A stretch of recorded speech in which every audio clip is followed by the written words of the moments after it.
बहुत पुराने नगर में उतना ही पुराना एक चर्च था। वो चर्च इतना पुराना था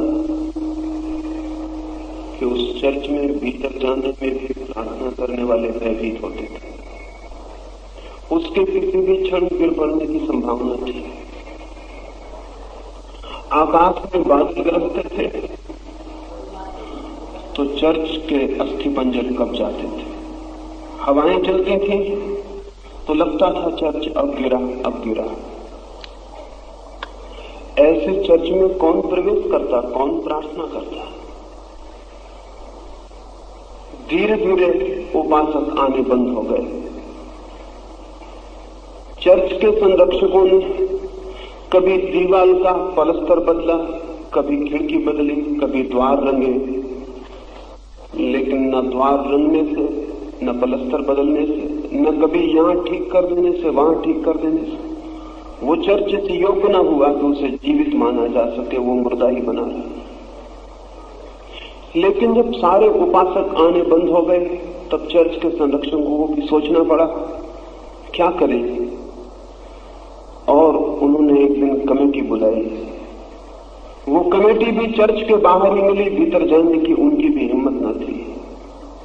वो किसी भी क्षण गिर सकता था। राह से चलते लोग भी तेजी से निकल जाते थे।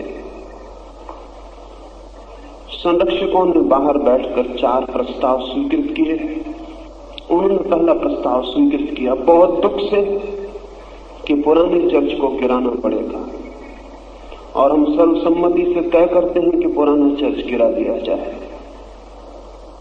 लेकिन तत्क्षण उन्होंने दूसरा प्रस्ताव भी पास किया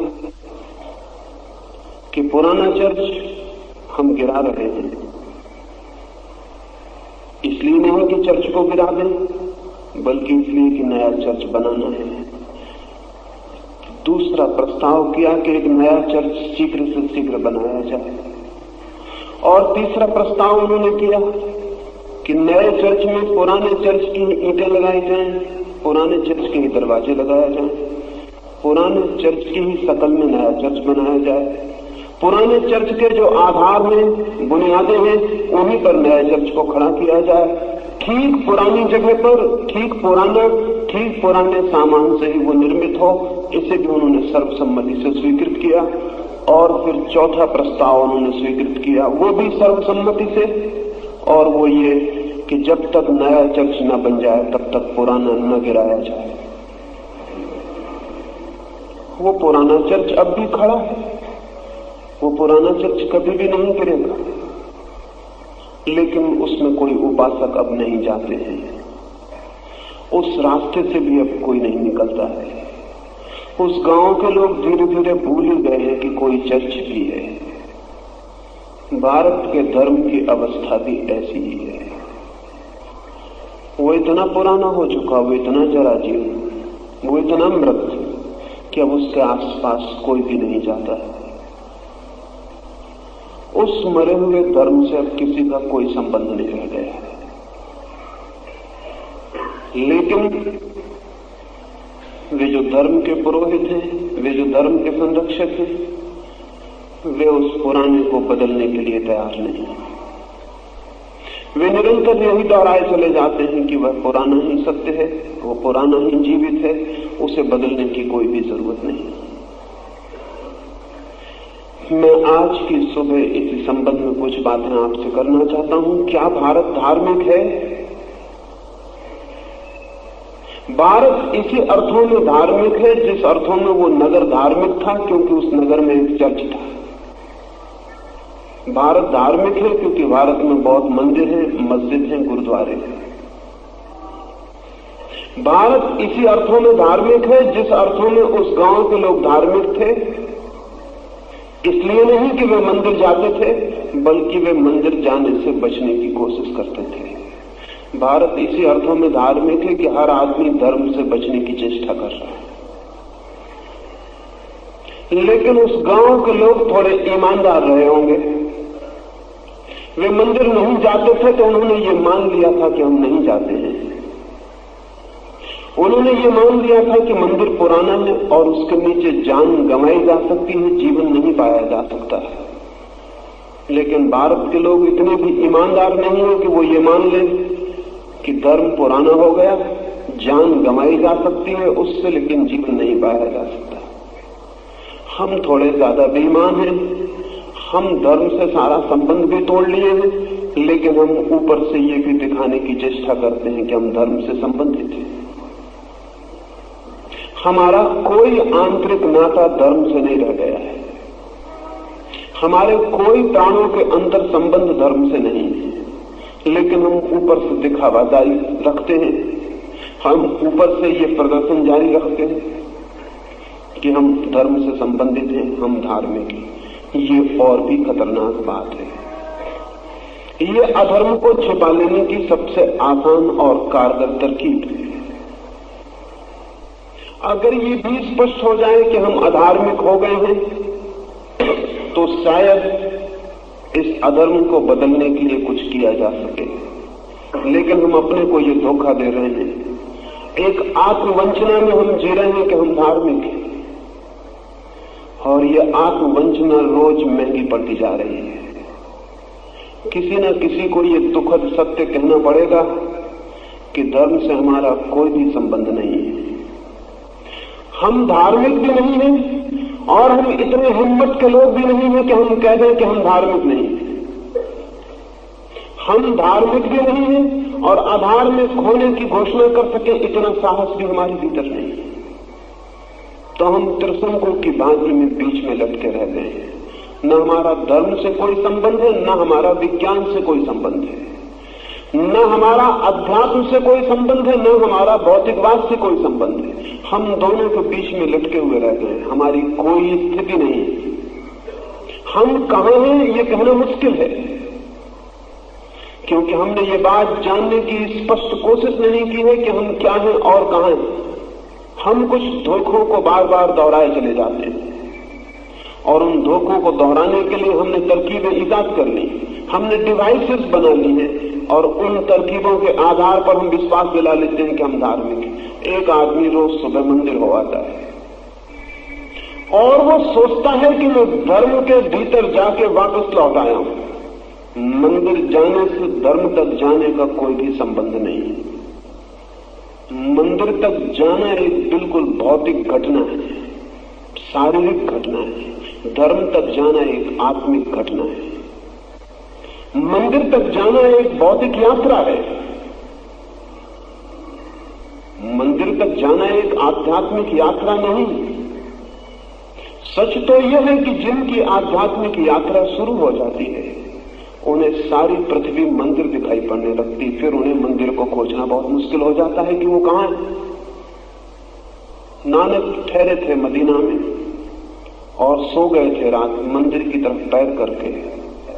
पुजारियों ने आकर कहा था कि हटा लो ये पैर अपने, तुम पागल हो या कि नास्तिक हो या कि अधार्मिक हो, तुम पवित्र मंदिर की तरफ पैर किए हुए।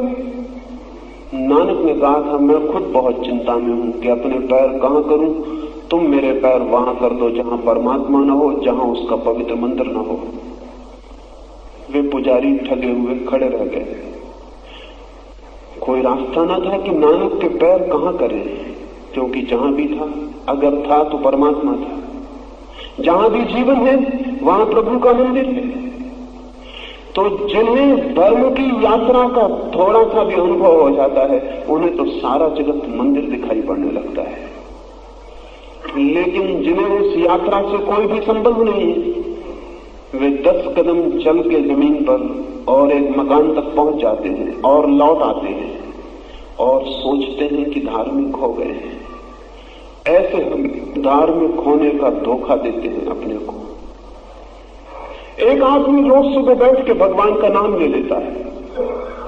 निश्चित ही बहुत जल्दी में उसे नाम लेने पड़ते हैं, क्योंकि और बहुत काम है और भगवान के लायक फुर्सत किसी के पास नहीं। बहुत जल्दी में एक जरूरी काम है, वो भगवान के नाम लेके निपटा देता है और चल पड़ता है। और कभी उसने अपने से नहीं पूछा कि जिस भगवान को मैं जानता नहीं, उस भगवान के नाम का मुझे कैसे पता है। मैं क्या दोहरा रहा हूं, मैं भगवान का नाम दोहरा रहा हूं। भगवान का स्मरण हो सकता है, भगवान का नाम स्मरण नहीं हो सकता, क्योंकि भगवान का कोई नाम नहीं है। भगवान की प्यास हो सकती है, भगवान को पाने की तीव्र आकांक्षा हो सकती है, लेकिन भगवान का नाम स्मरण नहीं हो सकता, क्योंकि नाम उसका कोई भी नहीं। एक आदमी बैठ के राम राम दोहरा रहा है, दूसरा आदमी जिनेंद्र जिनेंद्र कर रहा है, तीसरा आदमी नमो बुद्धा है, और कोई चौथा आदमी कुछ और नाम ले रहा है। ये सब नाम हमारी अपनी ईजादें हैं। इन नामों से परमात्मा का क्या संबंध?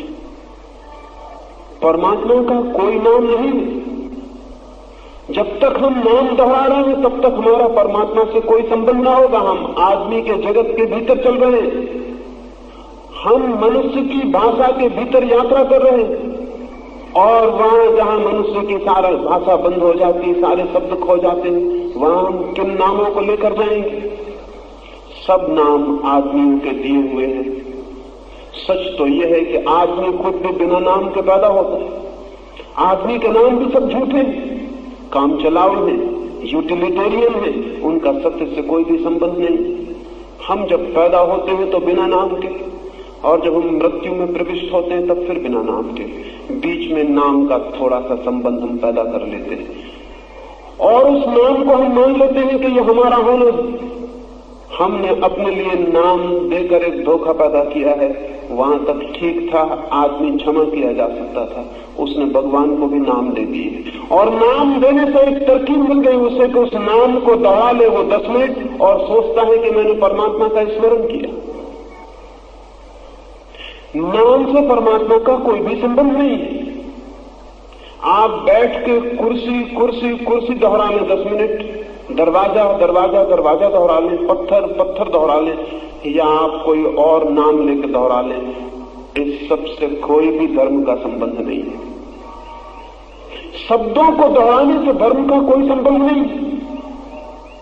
धर्म का संबंध है निशब्द, धर्म का संबंध है मौन से, धर्म का संबंध है परिपूर्ण भीतर जब विचार शून्य हो जाते और शांत हो जाते, तब धर्म की यात्रा शुरू होती।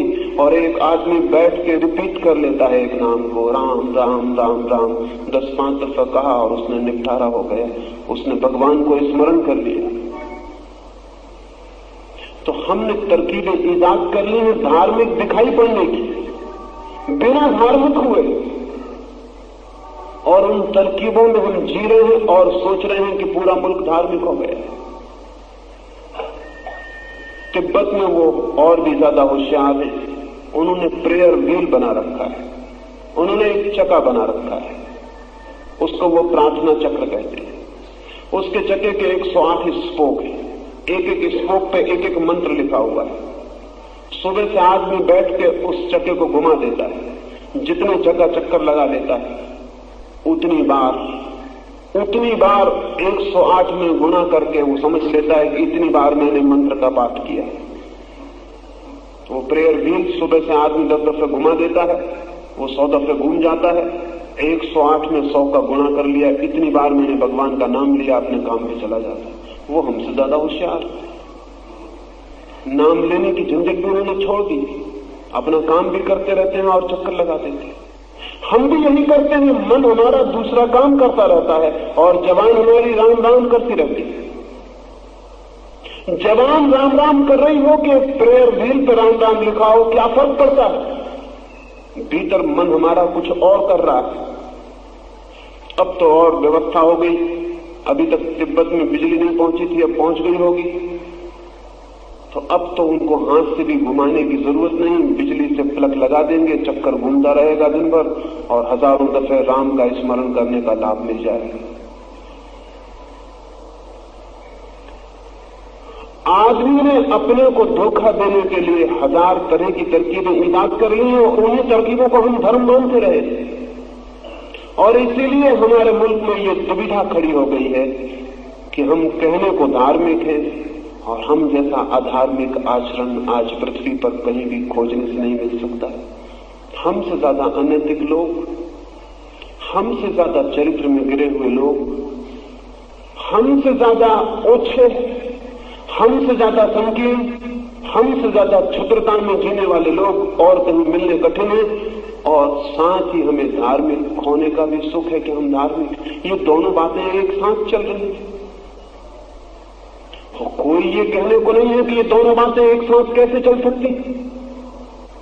ये ऐसा ही है जैसे किसी घर में लोगों को ख्याल हो कि हजारों दिए जल रहे हैं और घर अंधकार से भरा हो, और जो भी आदमी निकलता हो दीवार से टकरा जाता हो, दरवाजों से टकरा जाता हो, घर में पूरा अंधकार हो, हर आदमी टकराता हो, फिर भी घर के लोग ये विश्वास करते हैं कि अंधेरा कहाँ है, दिए जल रहे हैं, और रोज हर आदमी टकरा के गिरता हो, फिर भी घर के लोग मानते चले जाते हो कि दिए जल रहे हैं, रोशनी है, अंधेरा कहाँ है।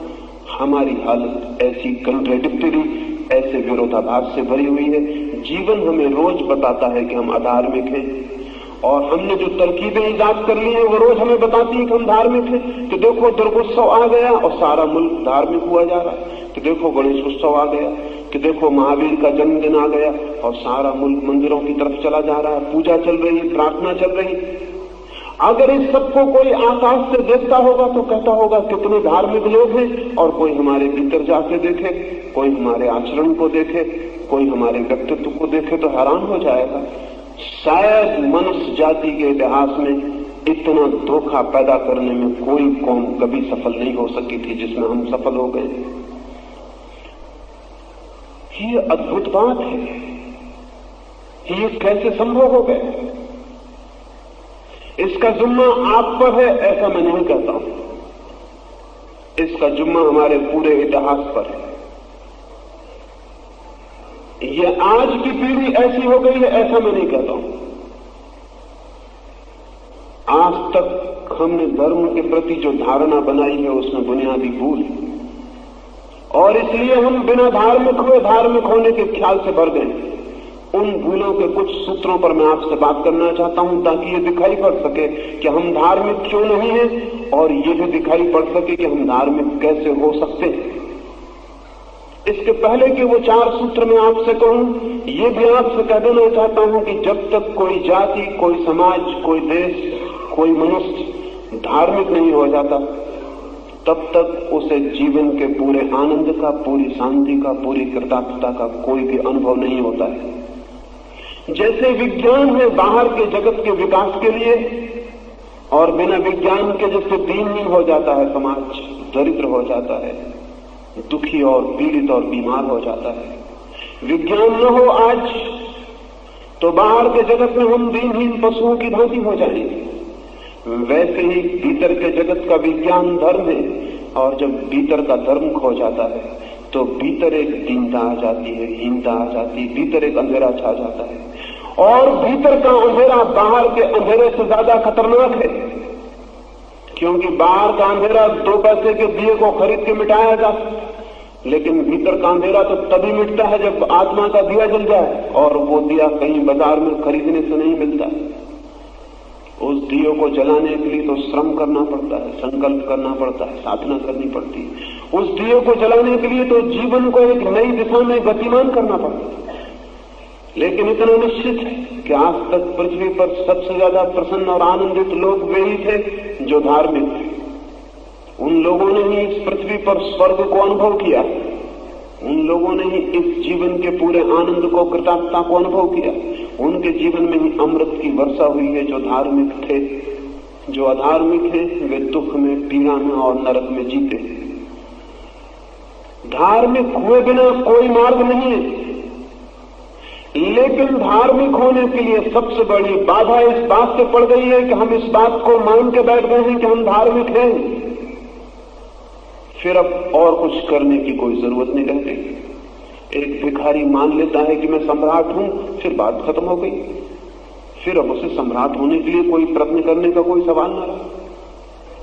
सस्ती तरकीब निकाली उसने, सम्राट हो गया कल्पना करके। असली में सम्राट होने के लिए श्रम करना पड़ता है, यात्रा करनी पड़ती, संघर्ष करना पड़ता। उसने सपना देख लिया सम्राट होने का, लेकिन उस भिखारी को हम पागल कहेंगे, क्योंकि पागल का यही लक्षण है कि वो जो नहीं है वो अपने को मान लेता। मैंने सुना है एक पागल खाने को नेहरू निरीक्षण करने गए थे।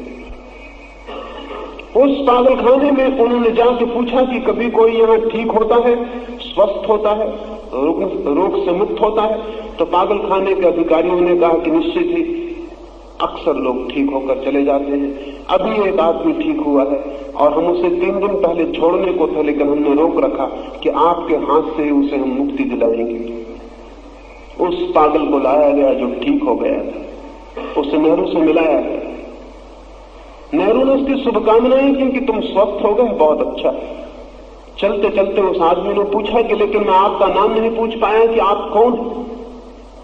नेहरू ने कहा मेरा नाम जवाहरलाल नेहरू है। वो आदमी हंसने लगा। उसने कहा आप घबराइए मत, कुछ दिन आप भी इस जेल में रह जाएंगे तो ठीक हो जाएंगे। पहले मुझे भी ये ख्याल था कि मैं जवाहरलाल नेहरू 3 साल पहले जब आया तो मुझको भी यही भ्रम था, यही भ्रम मुझको भी हो गया था कि मैं जवाहरलाल हूं, लेकिन 3 साल में इन सब अधिकारियों की कृपा से मैं बिल्कुल ठीक हो गया हूं। मेरा ये भ्रम मिट गया। आप भी घबराइए मत, आप भी 2-3 साल रह जाएंगे तो बिल्कुल ठीक हो सकते हैं। आदमी के पागलपन का लक्षण यह है कि वो जो है नहीं समझ पाता और जो नहीं है उसके साथ तादात्म्य कर लेता है कि वो मैं हूं। भारत को मैं धार्मिक अर्थों में एक विक्षिप्त स्थिति में समझता हूं, मैडनेस की स्थिति में समझता हूं। हम धार्मिक नहीं हैं और हम अपने को धार्मिक समझ रहे हैं। लेकिन ये दुर्घटना कैसे संभव हो सकी? ये दुर्घटना कैसे फलित हुई? ये कैसे हो सका? उसके होने के कुछ सूत्रों पर आपसे बात करनी। पहला सूत्र, भारत धार्मिक नहीं हो सका क्योंकि भारत ने धर्म की एक धारणा विकसित की जो पारलौकिक थी, जो मृत्यु के बाद के जीवन के संबंध में विचार करती थी, जो इस जीवन के संबंध में विचार नहीं करती थी। हमारे हाथ में ये जीवन है, मृत्यु के बाद का जीवन अभी हमारे हाथ में नहीं होगा, तो मरने के बाद होगा। भारत का धर्म जो है वो मरने के बाद के लिए तो व्यवस्था करता है, लेकिन जीवन जो अभी हम जी रहे हैं पृथ्वी पर, उसके लिए हमने कोई सुव्यवस्थित व्यवस्था नहीं की। स्वाभाविक परिणाम हुआ। परिणाम यह हुआ कि ये जीवन हमारा अधार्मिक होता चला गया और उस जीवन की व्यवस्था के लिए जो कुछ हम कर सकते थे थोड़ा बहुत वो हम करते रहे। कभी दान करते रहे, कभी तीर्थ यात्रा करते रहे, कभी गुरु की साधु के चरणों की सेवा करते रहे, और फिर हमने ये विश्वास किया कि जिंदगी बीत जाने दो, जब बूढ़े हो जाएंगे तब धर्म की चिंता कर लेंगे। अगर कोई जवान आदमी उत्सुक होता है धर्म में तो घर के बड़े बूढ़े कहते अभी तुम्हारी उम्र नहीं कि तुम धर्म की बातें करो, अभी तुम्हारी उम्र नहीं, अभी खेलने खाने के मजे मौज के दिन है। ये तो बूढ़ों की बातें हैं, जब आदमी बूढ़ा हो जाता है धर्म की बातें करता है। मंदिरों में जाके देखें, मस्जिदों में जाके देखें, वहां वृद्ध लोग दिखाई पड़ेंगे, वहां जवान आदमी शायद ही कभी दिखाई पड़ेंगे। क्यों? हमने ये धारणा बना ली कि धर्म का संबंध है उस लोक से, मृत्यु के बाद जो जीवन है उससे। तो जब हम मरने के करीब पहुंचेंगे तब विचार करेंगे। फिर जो बहुत होशियार थे उन्होंने कहा कि मरते क्षण में अगर एक दफे राम का नाम भी ले लो, भगवान का स्मरण कर लो, गीता सुन लो, गायत्री सुन लो, नमोकार मंत्र कान में डाल दो, आदमी पार हो जाता है। तो जीवन भर परेशान होने की जरूरत क्या? मरते मरते आदमी के कान में मंत्र फूंक देते हैं और निपटारा हो जाता है, आदमी धार्मिक हो जाता है। यहां तक बेईमान लोगों ने कहानियां गढ़ ली हैं कि एक आदमी मर रहा था, उसके लड़के का नाम नारायण था। मरते वक्त उसने अपने लड़के को बुलाया कि नारायण तू कहाँ है? और भगवान धोखे में आ गए, वो समझे कि मुझे बुलाता है और उसको स्वर्ग भेज दिए। ऐसे बेईमान लोग, ऐसे धोखेबाज लोग जिन्होंने ऐसी कहानियां गढ़ी होंगी, ऐसे शास्त्र रचे होंगे, उन्होंने इस मुल्क को अधार्मिक होने की सारी व्यवस्था कर दी। ये देश धार्मिक नहीं हो पाया 5000 वर्षों के प्रयत्न के बाद भी, क्योंकि हमने जीवन से धर्म का संबंध नहीं जोड़ा, मृत्यु से धर्म का संबंध जोड़ा। तो ठीक है, मरने के बाद वो बात इतनी दूर है कि जो अभी जिंदा है उन्हें उसका ख्याल भी नहीं हो सकता। बच्चों को कैसे उसका ख्याल होगा? अभी बच्चों को मृत्यु का कोई सवाल नहीं, जवानों को मृत्यु का कोई सवाल नहीं। सिर्फ वे लोग जो मृत्यु के करीब पहुंचने लगे और मृत्यु की छाया जिन पर पड़ने लगी, उन वृद्ध जनों के लिए धर्म का विचार जरूरी था। और स्मरण रहे कि वृद्धों से जीवन नहीं बनता, जीवन बच्चों और जवानों से बनता है। जो जीवन से विदा होने लगे वे वृद्ध। तो वृद्ध अगर धार्मिक भी हो जाए तो जीवन धार्मिक नहीं होगा, क्योंकि वृद्ध धार्मिक होते होते विदा के स्थान पर पहुंच जाएंगे, वो विदा हो जाएंगे। जिनसे जीवन बनना है, जो जीवन के घटक हैं, उन छोटे बच्चों और जवानों से धर्म का क्या संबंध? उनके लिए धर्म ने कोई भी व्यवस्था नहीं दी कि वे कैसे धार्मिक हों। फिर जब पारलौकिक बात हो गई धर्म की, तो कम ही लोगों के लिए चिंता रही उसकी, क्योंकि परलोक इतने दूर है कि उसकी चिंता सामान्य मनुष्य के लिए करनी कठिन। कुछ लोग जो अति लोभी हैं, इतने लोभी हैं कि वो इस जीवन का भी इंतजाम करना चाहते हैं और मरने के बाद का भी इंतजाम करना चाहते हैं। जिनकी ग्रीड, जिनका लोभ इतना ज्यादा है, वे लोग भर धार्मिक होने का विचार करते हैं। जिनका लोभ थोड़ा कम है, वे फिक्र नहीं करते कि मरने के बाद जो होगा वो देखा जाएगा। तो अजीब बात हो गई, हमारे बीच जो सबसे ज्यादा लोभी लोग हैं, वे लोग सन्यासी हो जाते हैं, क्योंकि उन्हें इसी जीवन का इंतजाम नहीं करना, उन्हें अगले जीवन का इंतजाम भी करना है। लेकिन जो सामान्य लोभ के लोग हैं, वे कहते हैं ठीक है, मकान बन जाए, धन हो जाए, फिर देखा जाएगा, मौत जब आएगी तब देखेंगे, अभी इतना मौत का विचार करने की जरूरत नहीं। और ये स्वस्थ लक्षण, ये कोई अस्वस्थ लक्षण नहीं। जो आदमी जिंदा रहते हुए मृत्यु का बहुत चिंतन करता है, वो अस्वस्थ है, वो बीमार है, वो रुग्ण। उस आदमी के जीवन ऊर्जा में कहीं कोई कमी है, वो जीने की कला नहीं जानता है, इसलिए मृत्यु के बाबत सोचना शुरू कर दिया। स्वामी राम जापान गए, जिस जहाज पर वो थे, एक 90 वर्ष का जर्मन बूढ़ा चीनी भाषा सीख रहा था। अब चीनी भाषा सीखनी बहुत कठिन बात है, शायद मनुष्य की जितनी भाषाएं हैं उनमें सबसे ज्यादा कठिन बात है, क्योंकि चीनी भाषा के कोई वर्णाक्षर नहीं होते, कोई काखागा नहीं होता, वो तो चित्रों की भाषा है। इतने चित्रों को सीखना 90 वर्ष की उम्र में, अंदाजन किसी भी आदमी को 10 वर्ष लग जाते हैं ठीक से चीनी भाषा सीखने। तो 90 वर्ष का बूढ़ा सीख रहा है सुबह से शाम तक, ये कब सीख पाएगा? सीखने के पहले इसके मर जाने की संभावना। और अगर हम ये भी मान लें, बहुत आशावादी हो कि ये जी जाएगा 10-15 साल, तो भी उस भाषा का उपयोग कब करेगा? जिस चीज को 10 साल सीखने में लग जाए, अगर 10-25 वर्ष उसके उपयोग के लिए न मिले तो वो सीखना व्यर्थ। लेकिन वो बूढ़ा सुबह से शाम तक डेस्क पर बैठा हुआ और सीख रहा। रामतीर्थ के बर्दाश्त के बाहर हो गए। उन्होंने जाके तीसरे दिन उससे कहा कि क्षमा करें, मैं आपको बाधा देना चाहता हूं, एक बात मुझे पूछनी, आप ये क्या कर रहे हैं? ये चीनी भाषा आप कब सीख पाएंगे? आपकी उम्र तो 90 वर्ष हुई। और उस बूढ़े आदमी ने रामतीर्थ की तरफ देखा और उसने कहा कि जब तक मैं जिंदा हूं तब तक जिंदा हूं, और जब तक मैं जिंदा हूं तब तक मर नहीं गया हूं।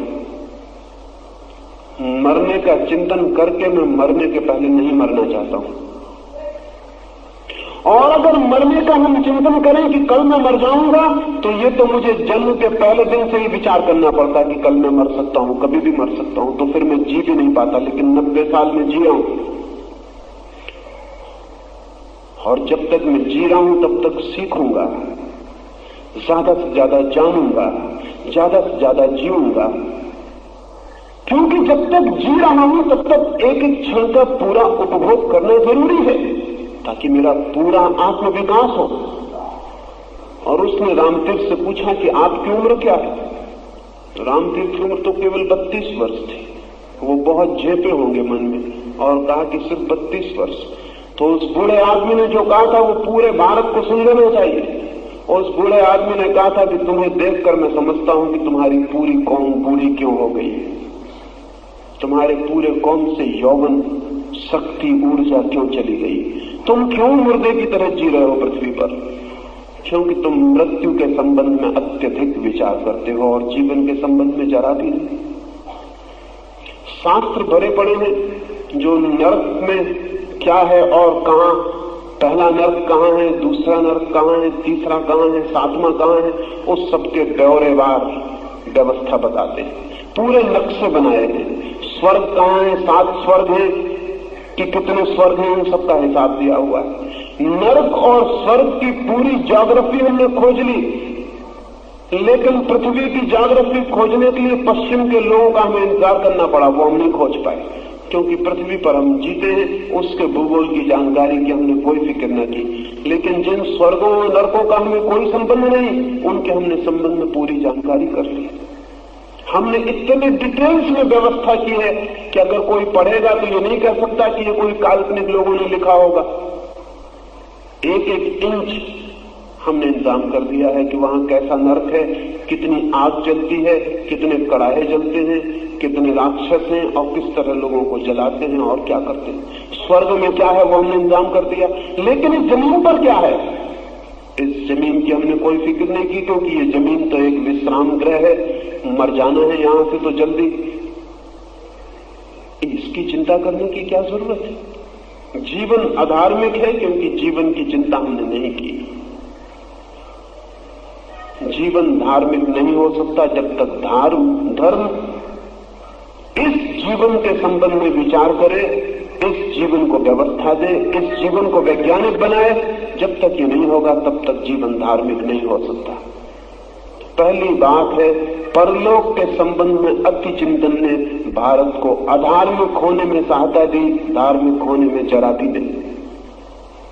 सोचा शायद हमने यही था कि परलोक का ये भय लोगों को धार्मिक बना देगा। सोचा शायद हमने यही था कि परलोक की चिंता लोगों को अधार्मिक नहीं होने देगी। लेकिन हुआ उल्टा। हुआ ये कि परलोक इतना दूर मालूम पड़ा कि वो हमारा कोई कंसर्न नहीं है, वो हमारा कोई उससे संबंध नाता नहीं है। हमारा नाता है इस जीवन से, और इस जीवन को कैसे जिया जाए, इस जीवन की कला क्या है, वो सिखाने वाला हमें कोई भी ना था।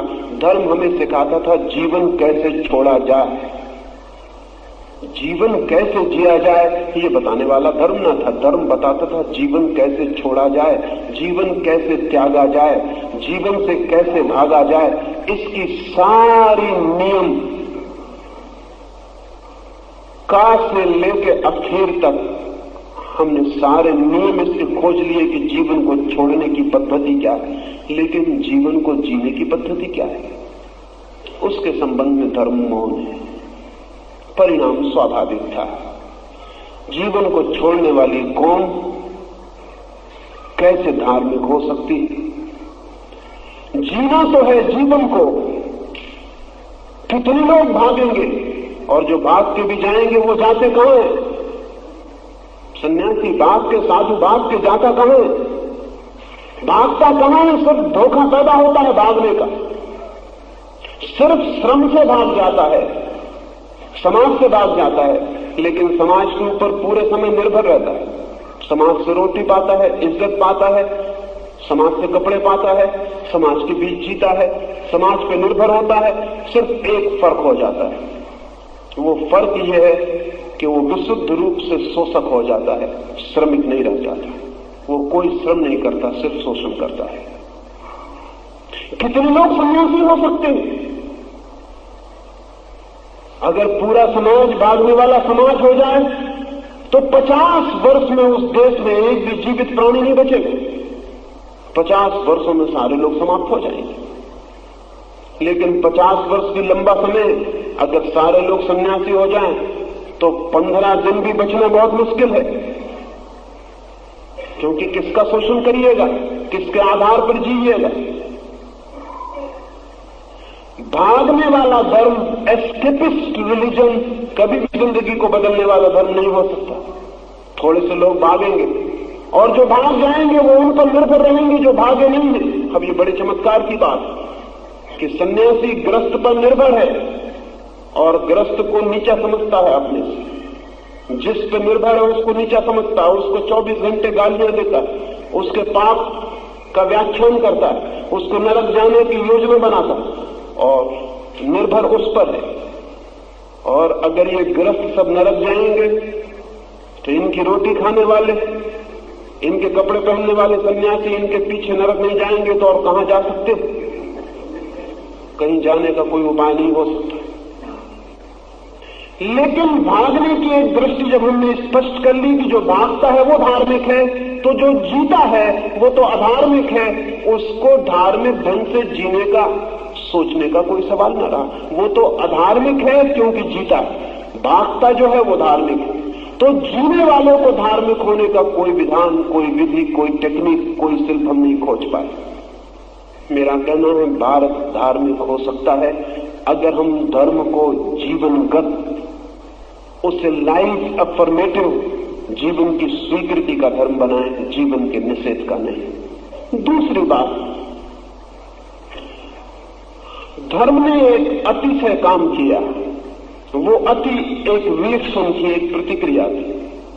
सारी दुनिया में ऐसे लोग थे जो मानते थे कि मनुष्य केवल शरीर है, शरीर के अतिरिक्त कोई आत्मा नहीं। धर्म ने ठीक दूसरी एक्सट्रीम पकड़ ली और कहा कि आदमी सिर्फ आत्मा है, शरीर तो माया है, शरीर तो झूठ है। ये दोनों ही बातें झूठ है। न तो आदमी केवल शरीर है और न आदमी केवल आत्मा। ये दोनों बातें समान रूप से झूठ है। एक झूठ के विरोध में दूसरा झूठ खड़ा कर लिया। पश्चिम एक झूठ बोलता रहा है कि आदमी सिर्फ शरीर है और भारत एक झूठ बोल रहा है कि आदमी सिर्फ आत्मा है। ये दोनों सरासर झूठ।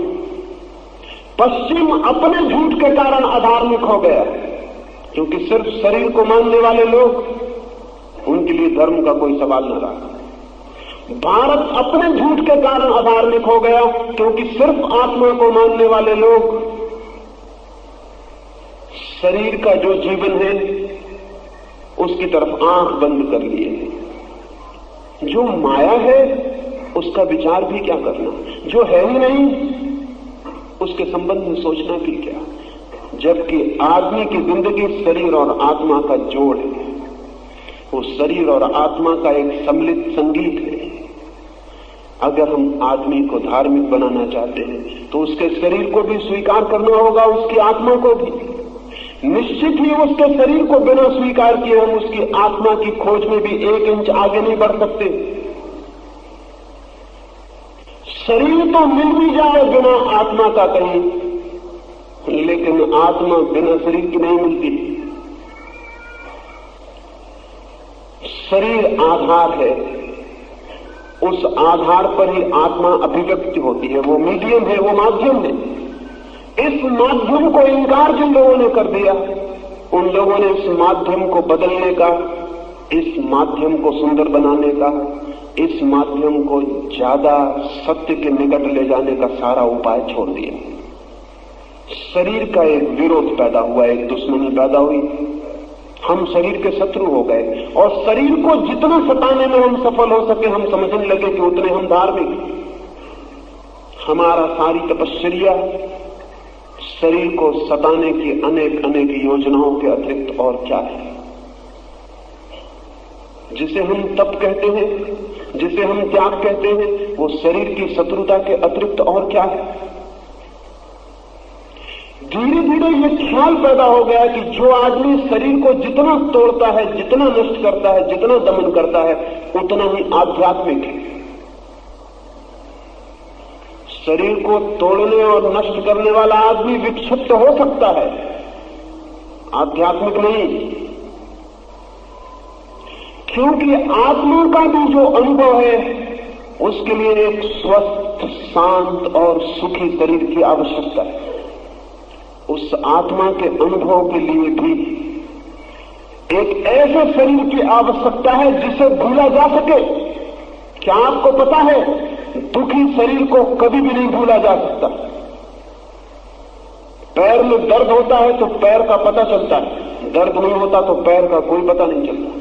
सिर में दर्द होता है तो सिर का पता चलता है, दर्द नहीं होता तो सिर का कोई पता नहीं चलता। स्वास्थ्य की परिभाषा ही यही है कि जिस आदमी को अपने पूरे शरीर का कोई पता नहीं चलता वो आदमी स्वस्थ है।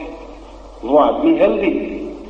जिस आदमी को शरीर के किसी भी अंग का बोध होता है, पता चलता है वो आदमी उस अंग में बीमार। शरीर स्वस्थ हो तो शरीर को भूला जा सकता है, और शरीर भूला जा सके तो आत्मा की खोज की जा सकती है। लेकिन हमने जो व्यवस्था ईजाद की, उसमें शरीर को कष्ट देने को हमने अध्यात्म का मार्ग समझा। शरीर को कष्ट देने वाले लोग शरीर को कभी भी नहीं भूल पाते। कष्ट देकर शरीर को भूला नहीं जा सकता। कष्ट देने से शरीर और याद आता है। आपने ठीक से खाना खा लिया है तो पेट की आपको कोई याद ना आएगी, और आप उपवास से रह गए हैं तो पेट की 24 घंटे याद आती रहेगी। पेट पीड़ा में, पीड़ा खबर दे रही है। जीवन के नियम का अंग है ये कि शरीर कहीं कष्ट में हो तो आपको खबर दे, क्योंकि अगर वो खबर न देगा तो उसको कष्ट को दूर करने का फिर कोई मार्ग न रहा। संस्कृत में तो वेदना के दो अर्थ होते हैं। वेदना का अर्थ दुख भी होता है, वेदना का अर्थ बोध भी होता है। इसलिए वेद जिस शब्द से बना, वेदना उसी से बनी। वेदना का मतलब है दुख, और वेदना का अर्थ है बोध। दुख का बोध होता ही है। तो जितना आदमी अपने शरीर को कष्ट देगा, उतना शरीर का ज्यादा बोध होगा। शरीर को कष्ट देने वाले लोग एकदम शरीर को ही अनुभव करते रहते हैं, आत्मा का उन्हें कभी कुछ पता नहीं चलता। लेकिन हमने हजारों साल में एक धारा विकसित की शरीर की शत्रुता की, और शरीर के शत्रु हमें आध्यात्मिक मालूम होने लगे। तो जो आदमी अपने शरीर को कष्ट देने में जितना अग्रणी हो सकता था, कांटों पर लेट जाए कोई आदमी तो वो महात्यागी मालूम होने लगा। शरीर को कोड़े मारे कोई आदमी और लहूलुहान हो जाए। यूरोप में कोड़े मारने वालों का एक संप्रदाय है।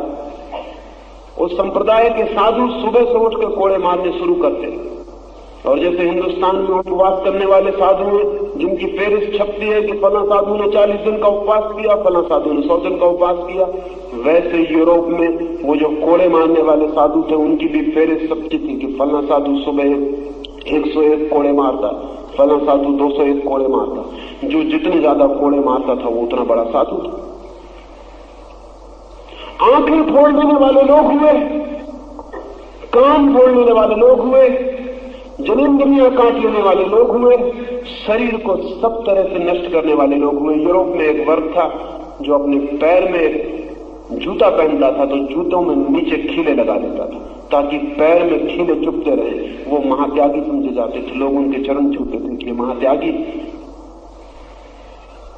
आपका सन्यासी उतना त्यागी नहीं है, बिना जूते के चलता है सड़क पर। वो जूता भी पहनता था, नीचे खीले भी लगाता था। तो पैर में घाव हमेशा हरे होने चाहिए, खून गिरता रहना चाहिए। कमर में पट्टे बांधता था, पट्टों में खीले छिदे रहते थे जो कमर में अंदर छिदे रहे और घाव हमेशा बने रहे। लोग उनके घाव पट्टे खोल खोल कर देखते थे कि कितने घाव, कहते थे बड़े महान व्यक्ति हैं। सारी दुनिया में शरीर के दुश्मनों ने धर्म के ऊपर कब्जा कर लिया। ये आत्मवादी नहीं है, क्योंकि आत्मवादी को शरीर से कोई शत्रुता नहीं है। आत्मवादी के लिए शरीर एक व्हीकल है, शरीर एक सीढ़ी है, शरीर एक माध्यम है। उसे तोड़ने का कोई सवाल नहीं। एक आदमी बैलगाड़ी पर बैठ के जा रहा है, बैलगाड़ी को चोट पहुंचाने से क्या मतलब है? हम शरीर पर यात्रा कर रहे हैं, शरीर एक बैलगाड़ी है, उसे नष्ट करने से क्या प्रयोजन? वो जितना स्वस्थ होगा, जितना शांत होगा, उतना ही उसे भूला जा सकता है। तो दूसरा सूत्र आपसे कहना चाहता हूं, भारत का धर्म चूंकि शरीर को इंकार किया, इसलिए अधिकतम लोग अधार्मिक रह गए। वे शरीर को इतना इंकार नहीं कर सके, तो उन्होंने एक काम किया, जो शरीर को इंकार करते थे उनकी पूजा की, लेकिन खुद अधार्मिक होने को राजी रह गए, क्योंकि शरीर को बिना चोट पहुंचाए धार्मिक होने का कोई उपाय न था। अगर भारत को धार्मिक बनाना है तो एक स्वस्थ शरीर की विचारना धर्म के साथ संयुक्त करनी जरूरी है। और ये ध्यान दिलाना जरूरी है कि जो लोग शरीर को चोट पहुंचाते हैं, ये न्यूरोटिक है, ये विक्षिप्त है, ये मानसिक रूप से बीमार है। ये आदमी स्वस्थ नहीं है, स्वस्थ भी नहीं है, आध्यात्मिक तो बिल्कुल नहीं है। इन आदमियों की मानसिक चिकित्सा की जरूरत है, लेकिन ये हमारे लिए आध्यात्मिक थे। तो ये अध्यात्म की गलत धारणा हमें धार्मिक नहीं होने दी। तीसरा सूत्र आपसे कहना चाहता हूं, अब तक आज तक की हमारी सारी विचारणा इस बात को मान के चलती रही है कि धर्म एक विश्वास है, बिलीफ, फेथ, विश्वास कर लेना है और धार्मिक हो जाना है। ये बात बिल्कुल ही गलत है।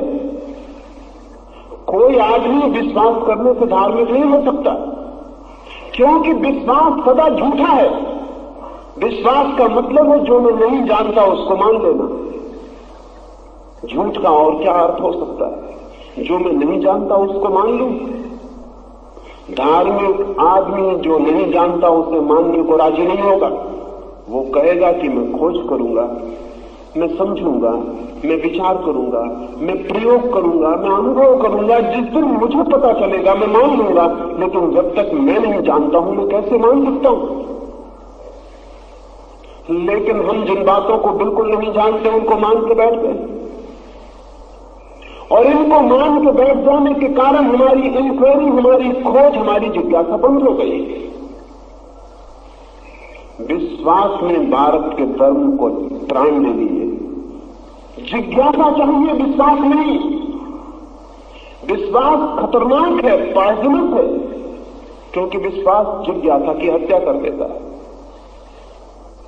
और हम छोटे छोटे बच्चों को धर्म का विश्वास देने की कोशिश करते हैं, सिखाने की कोशिश करते हैं। ईश्वर है, आत्मा है, परलोक है, मृत्यु है, ये है, वो है, पुनर्जन्म है, कर्म है, ये हम सब सिखाने की कोशिश करते हैं। हम जबरदस्ती इस बच्चे को सिखा देते हैं जिस बच्चों को इन बातों का कोई भी पता नहीं। उसके भीतर प्राणों के प्राण कह रहे होंगे मुझे तो कुछ पता नहीं, लेकिन अगर वो कहे कि मुझे पता नहीं तो हम कहेंगे कि नास्तिक है। जिनको पता है वो कहते हैं कि ये चीजें हुई, इनको मान। हम उसके संदेह को दबा रहे हैं और ऊपर से विश्वास थोप रहे हैं। उसका संदेह भीतर सरक जाएगा प्राणों में, और विश्वास ऊपर बैठ जाएगा। जो प्राणों में सरक गया वही सत्य है, जो ऊपर कपड़ों की तरह टंगा हुआ है वो सत्य नहीं है। इसलिए आदमी धार्मिक दिखाई पड़ता है, धार्मिक नहीं है। धर्म केवल वस्त्र है, उसकी आत्मा में संदेह मौजूद है, उसकी आत्मा में शक मौजूद है कि ये बातें हैं। आदमी मंदिर में हाथ जोड़ के सामने खड़ा हुआ है, ऊपर से हाथ जोड़े हुए कह रहा है कि हे भगवान, और भीतर संदेह मौजूद है कि मैं एक पत्थर की मूर्ति के सामने खड़ा हूं, इसमें भगवान है। वो संदेह हमेशा मौजूद रहेगा। वो संदेह तभी मिटेगा जब हमारा अनुभव होगा कि भगवान है। उसके पहले वो संदेह नहीं मिट सकता। और उसको जितनी छुपाने की कोशिश करिएगा वो उतनी ही गहरे भीतर उतर जाएगा, और जितने गहरे उतर जाएगा उतना ही आदमी गलत रास्ते पर पहुंच गया, क्योंकि आदमी दो हिस्सों में विभाजित हो गया। उसकी आत्मा में संदेह है और बुद्धि में विश्वास है। तो बौद्धिक रूप से हम सब धार्मिक हैं, आत्मिक रूप से हम कोई भी धार्मिक नहीं। मेरे एक शिक्षक थे, अपने गांव जाता था तो उनके घर जाता था। एक बार 7 दिन गांव पर रुका था, 2 या 3 दिन उनके घर गया। चौथे दिन उन्होंने अपने लड़के को चिट्ठी लिख के भेजा कि अब कल से कृपा करके मेरे घर मत आना। तुम आते हो तो मुझे खुशी होती, मैं वर्ष भर प्रतीक्षा करता हूं कि कब तुम आओगे और इस वर्ष में जीऊंगा कि नहीं, तुम्हें मिल पाऊंगा कि नहीं। लेकिन नहीं, अब मैं प्रार्थना करता हूं कि मेरे घर आज से मत आना, क्योंकि कल रात तुमसे बात हुई और जब मैं सुबह प्रार्थना करने बैठा अपने मंदिर में, जहां मैं 40 वर्षों से भगवान की पूजा करता हूं, तो मुझे एकदम ऐसा लगा कि मैं पागलपन तो नहीं कर रहा हूं। सामने एक मूर्ति रखी जिसको मैंने खरीद लाया था, और उस मूर्ति के सामने मैं आरती कर रहा हूं। अगर कहीं ये सब पत्थर है तो मैं पागल हूं, और 40 साल मैंने फिजूल गंवाए। नहीं, मैं डर गया, मुझे बहुत संदेह आ गया, और 40 साल की मेरी पूजा डगमगा गई। अब तुम यहां मत आना। मैंने उनको वापस उत्तर दिया कि एक बार तो मैं और आऊंगा, फिर मैं नहीं आऊंगा, क्योंकि एक बार मेरा आना बहुत जरूरी। सिर्फ ये निवेदन करने मुझे आना है कि 40 साल की पूजा और प्रार्थना के बाद अगर एक आदमी आ जाए और घंटे भर की उसकी बात 40 साल की पूजा और प्रार्थना को डगमगा दे, तो इसका मतलब क्या है? इसका मतलब यह है कि 40 साल की पूजा और प्रार्थना झूठी थी, ऊपर खड़ी थी, भीतर संदेह मौजूद था। इस आदमी की बातचीत ने उस संदेह को फिर जगा दिया। वो हमेशा वहां भीतर सोया हुआ था। हम किसी के भीतर संदेह डाल नहीं सकते अगर उसके भीतर मौजूद न हो। संदेह डालना असंभव है। संदेह डालना बिल्कुल असंभव है अगर उसके भीतर मौजूद न हो। संदेह भीतर मौजूद हो, बाहर से कोई बात कही जाए, भीतर से संदेह वापस उठ के खड़ा हो जाएगा, क्योंकि वो प्रतीक्षा कर रहा है बाहर निकलने की, आप उसको दबा के बिठाए हुए। सारे दुनिया के धर्म, भारत के धर्म और सारे धर्म ये चेष्टा करते हैं कि कभी नास्तिक की बात न सुनना, कभी अधार्मिक की बात न सुनना, कान बंद कर लेना, कभी ऐसी बात न सुनना। क्यों? डर किस बात का है? नास्तिक की बात इतनी मजबूत है कि आस्तिक के ज्ञान को मिटा देगी। अगर ये सच है तो आस्तिक का ज्ञान दो कौड़ी का है। लेकिन सच्चाई यह है, सच में जो आस्तिक है, जो जीवन को जानता है, परमात्मा को पहचानता है, जिसने आत्मा की जरा सी भी झलक पाली, उसे दुनिया भर की नास्तिकता भी डगमगा नहीं सकती। लेकिन हम आस्तिक हैं ही नहीं, भीतर हमारे नास्तिक बैठा हुआ है, ऊपर आस्तिकता पतले कागज की तरह गिरी हुई। असली भीतर आस्तिक नहीं है। तो कोई जब बाहर नास्तिकता की बात करता है, भीतर वो जो सोया हुआ नास्तिक उठने लगता है और कहता है ठीक है ये बात। भारत इसलिए धार्मिक नहीं हो सका कि हमने धर्म को विश्वास पर खड़ा किया, ज्ञान पर नहीं। धर्म खड़ा होना चाहिए ज्ञान पर, विश्वास पर नहीं। तो अगर ठीक धार्मिक मनुष्य चाहिए हो इस देश में, तो हमें जिज्ञासा जगानी चाहिए, इंक्वायरी जगानी चाहिए, विचार जगाना चाहिए, चिंतन मनन जगाना चाहिए, विश्वास बिल्कुल ही छोड़ देना चाहिए। बच्चों को विश्वास की कोई शिक्षा देने की जरूरत नहीं, शिक्षा दी जानी चाहिए विचार करने की कला, चिंतन करने का ढंग, मनन करने का मार्ग, ध्यान करने की व्यवस्था, कि ताकि तुम जान सको कि सत्य क्या है। और जिस दिन सत्य की थोड़ी सी भी झलक मिलती है, एक किरण भी मिल जाए सत्य की, आदमी की जिंदगी दूसरी हो जाती है, वो जिंदगी धार्मिक हो जाती है। विश्वासी आदमी झूठा आदमी, डिसेप्टिव है, वो आत्मवंचक है, इसलिए सारा मुल्क धोखे में पड़ गया। और चौथी बात, अब तक हमें यह समझाया जाता रहा है कि सत्य दूसरे से मिल सकता है, गुरु से मिल सकता है, धर्मों से मिल सकता है, ग्रंथ से मिल सकता है, शास्त्र से मिल सकता है। ये बात बिल्कुल ही गलत है। सत्य किसी से किसी दूसरे को नहीं मिल सकता। सत्य खुद ही खोजना पड़ता है। सत्य इतनी सस्ती बात नहीं है कि कोई आपको दे दे। सत्य तो खुद के प्राणों की सारी शक्ति को लगाकर ही खोजनी पड़ती, वो यात्रा खुद ही करनी पड़ती। आपकी जगह कोई मर सकता है,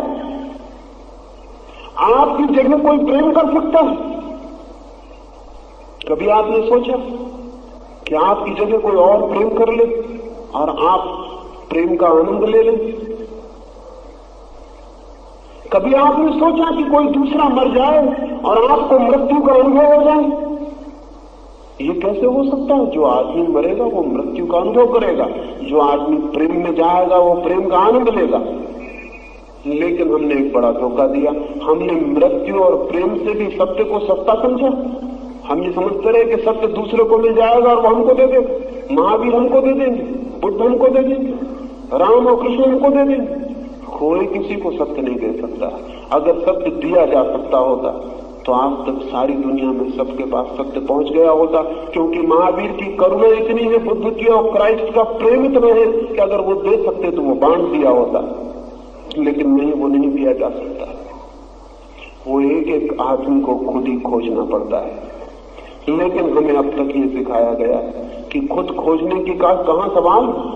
गीता में लिखा है, रामायण में उपलब्ध है, उपनिषद में छिपा हुआ है, संसार में है, बाइबल में है, कुरान में है। वहां से ले लें, पाठ कर लें, कंठस्थ कर लें सूत्रों को, सत्य मिल जाएगा। इससे एक झूठा धर्म पैदा हुआ जो शब्दों का धर्म है, सत्यों का धर्म नहीं। शास्त्रों से, गुरुओं से शब्द मिल सकते हैं, सत्य नहीं मिल सकता। सत्य तो स्वयं ही खोजना पड़ता है और एक एक आदमी को अपने ही ढंग से खोजना पड़ता है और एक एक आदमी को अपनी ही पीड़ा से जन्म देना पड़ता है। जैसे मां को प्रसव पीड़ा से गुजरना पड़ता है ताकि उसका बच्चा पैदा हो सके, ऐसे ही प्रत्येक व्यक्ति को एक साधना से गुजरना पड़ता है ताकि उसका सत्य पैदा हो सके। सत्य उधार और बारोद नहीं। लेकिन हमारा मुल्क अब तक यही मानता रहा कि सत्य किताब से मिल सकता है, शास्त्र कंठस्थ कर लेने से मिल सकता है। कृष्ण को मिल चुका, अब हमें खोजने की क्या जरूरत? अब हम गीता को कंठस्थ कर लें, बस हमें मिल गया। तो गीता से मिल जाएंगे शब्द और शब्द हो जाएंगे कंठस्थ और ऐसा भ्रम पैदा होगा कि मैंने भी जान लिया, लेकिन मैंने बिल्कुल नहीं जाना। गीता के शब्द स्मृति में भर गए हैं, उन्हीं को मैं दोहरा रहा हूं। मैंने क्या जाना है? मेरा अपना अनुभव क्या है? मेरा अपना एक्सपीरियंस क्या है? इसलिए इन 4 सूत्रों के आधार पर भारत धार्मिक दिखाई पड़ता है और धार्मिक नहीं है। और ये चारों सूत्र बदले जा सकते हैं तो भारत के जीवन में धर्म के अनुभव की दिशा में एक नई यात्रा का उद्घाटन हो सकता है। वो उद्घाटन अत्यंत जरूरी है। उस उद्घाटन के बिना हमारे कौम का कोई भी भविष्य नहीं। उस द्वार के खोले बिना हमने जीवन खो दिया है। चर्च हमारा गिरने के करीब है। वो भवन जिसे हम धर्म कहते थे सड़ गल चुका है। वो भवन जिसे हमने धर्म समझा था वहां अब कोई उपासक नहीं जाता है। वो भवन जिसे हम समझे थे कि इससे परमात्मा मिलेगा, उसकी तरफ हमारी पीठ हो गई है। लेकिन हम उस भवन को बदलने को तैयार भी नहीं, नया भवन बनाने के लिए उत्सुक भी नहीं। ऐसी हालतों में हम दोहराते रहेंगे सारी दुनिया के सामने कि हम धार्मिक हैं और हम भली भांति भीतर जानते हैं कि हम धार्मिक नहीं। क्या ये स्थिति बदलने जैसी नहीं? क्या इस स्थिति को ऐसे ही बैठे हुए देखते रहना उचित है? इस प्रश्न पर ही मैं अपनी बात छोड़ देना चाहता हूं। जिनके भीतर भी थोड़ी समझ है और जिनके भीतर भी थोड़ा जीवन है और जो थोड़ा सोचते हैं और विचारते हैं, उनके सामने आज एक ही काम है। भारत के प्राण अधार्मिक हो गए हैं, उन्हें धार्मिक कैसे किया जाए? वे धार्मिक किए जा सकते हैं। थोड़ा ठीक चिंतन और ठीक मार्गों में हम खोज करेंगे तो भारत की आत्मा धार्मिक हो सकती है। भारत की आत्मा धर्म के लिए प्यासी है, लेकिन झूठे पानी से हम उसे तृप्त करते रहे। प्यास को फिर से जगाना जरूरी है ताकि हम उस सरोवर को खोज सकें जहां प्यास बुझ जाती है और उससे मिलन हो जाता है, जिसे पा लेने के बाद फिर पा लेने को कुछ भी नहीं बचता और वो जीवन उपलब्ध हो जाता है जिस जीवन की कोई मृत्यु नहीं, और वो सुवास और सुगंध और वो संगीत हाथ में आ जाता है जिसे कोई मोक्ष कहता है, कोई प्रभु कहता है, कोई किंगडम ऑफ गॉड कहता है, कोई और नाम देता है। प्रत्येक आदमी अधिकारी है उसे पाने का, लेकिन गलत रास्तों से उसे नहीं पाया जा सकता है। मेरी बातों को इतनी शांति और प्रेम से सुना, उसके लिए बहुत बहुत अनुग्रहित हूं और अंत में सबके भीतर बैठे परमात्मा को प्रणाम करता हूं। मेरे प्रणाम स्वीकार।